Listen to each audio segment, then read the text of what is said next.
بسم الله الرحمن الرحيم. عن عائشة رضي الله تعالى عنها قالت: كان رسول الله صلى الله عليه وسلم إذا دخل العشر الأواخر من رمضان أحيا الليل وأيقظ أهله وجد وشد المئزر. بخاری اور مسلم کی روایت ہے، اما عائشہ رضی اللہ تعالی عنہا سے روایت منقول ہے کہ جب رمضان کا آخری عشرہ شروع ہوتا تو آپ صلی اللہ علیہ وسلم رات کو جاگتے اور اپنے گھر والوں کو بھی جگاتے اور خوب کوشش کرتے اور کمر کس لیتے۔ آخری عشرہ شروع ہوتا تو آپ صلی اللہ علیہ وسلم خود بھی رات کو جاگتے اور اپنے گھر والوں کو بھی جگاتے تھے۔ جاگنے سے مراد رات میں عبادت کرنا ہے، مثلا نماز پڑھنا، ذکر و تلاوت میں مشغول رہنا وغیرہ۔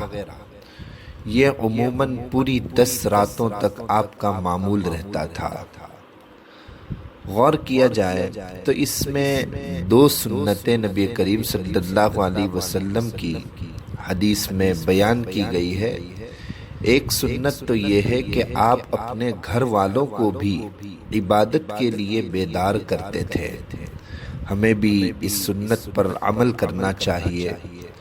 اور دوسری سنت یہ کہ آپ خود بھی اس میں زیادہ مشقت اٹھاتے، اللہ کے سامنے عبادت کرتے، رجوع کرتے اور پوری رات اسی حالت میں گزار دیتے۔ شد المئزر کا لفظ حدیث میں آیا کہ تہبند کو مضبوط باندھ دیتے تھے۔ محدثین نے اس کی شرح لکھی ہے کہ مطلب یہ ہے کہ اس آخری عشرے میں آپ صلی اللہ علیہ وسلم بہت زیادہ مجاہدہ اور عبادت کرتے تھے۔ یہ بھی نبی کریم صلی اللہ علیہ وسلم کی سنت ہوئی، چنانچہ مسلم شریف کی دوسری روایت میں ہے جو عائشہ رضی اللہ تعالی عنہا سے روایت ہے کہ کان رسول اللہ صلی اللہ علیہ وسلم یجتہد فی رمضان ما لا یجتہد فی غیرہ وفی العشر الاواخر منہ ما لا یجتہد فی غیرہ،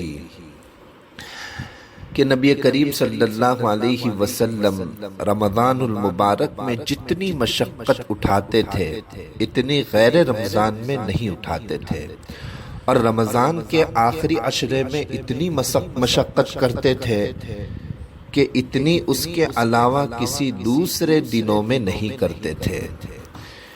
اتنی مشقت اس کے علاوہ دوسرے دنوں میں نہیں کرتے تھے۔ اس حدیث سے معلوم ہوا کہ آپ صلی اللہ علیہ وسلم عام دنوں میں بھی بہت زیادہ عبادت کا اہتمام فرماتے تھے، مگر خاص کر کے آخری عشرہ رمضان المبارک میں اس اہتمام میں بہت زیادہ اضافہ ہو جاتا تھا اور اس کی راتوں کو بھی جاگنے کا بہت زیادہ اہتمام ہوتا تھا۔ تو ہمیں بھی نبی کریم صلی اللہ علیہ وسلم کی معمولات کو اپنی زندگی میں لانے کی کوشش کرنی چاہیے۔ اب بھی آدھا عشرہ باقی ہے، 5 دن کا ہمارے پاس موقع ہے، اس کو ہمیں غنیمت سمجھنا چاہیے اور اس راتوں کی قدر کرنی چاہیے، اور اس میں زیادہ سے زیادہ اللہ کے سامنے نوافل پڑھنی چاہیے، قرآن کریم کی تلاوت کرنی چاہیے اور استغفار کرنا چاہیے۔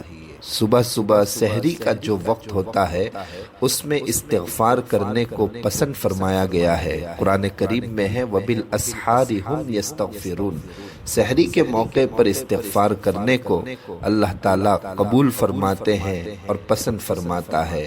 اور ان مبارک راتوں میں نبی کریم صلی اللہ علیہ وسلم نے اما عائشہ رضی اللہ تعالی عنہا کو وہ دعا سکھلائی تھی جس کا پہلے بھی ذکر ہوا کہ اللہم انک عفو تحب العفو فاعف عنی۔ اس کو بھی بار بار پڑھتے رہنا چاہیے کہ اللہ تو معاف کرنے والا ہے، معافی کو پسند کرتا ہے، بس تو مجھے معاف فرما دے۔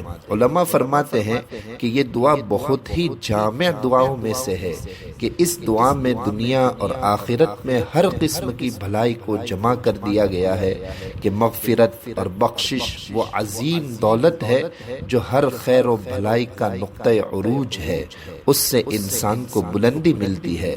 اسی وجہ سے ایک دوسری روایت میں ارشاد نبوی صلی اللہ علیہ وسلم ہے کہ بندے کی طرف سے حق تعالی شانہ کی بارگاہ میں کوئی سوال طلب عافیت اور طلب بخشش سے بہتر نہیں ہے۔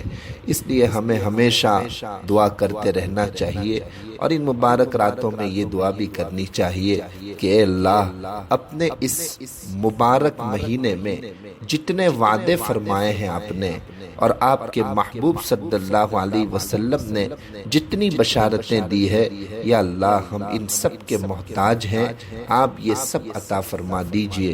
یا اللہ ہم لوگ جو توبہ اور استغفار کریں وہ سب قبول کر لیجئے، زیادہ سے زیادہ اعمال صالحہ کی توفیق دیجئے، پوری امت پر رحم فرما دیجئے۔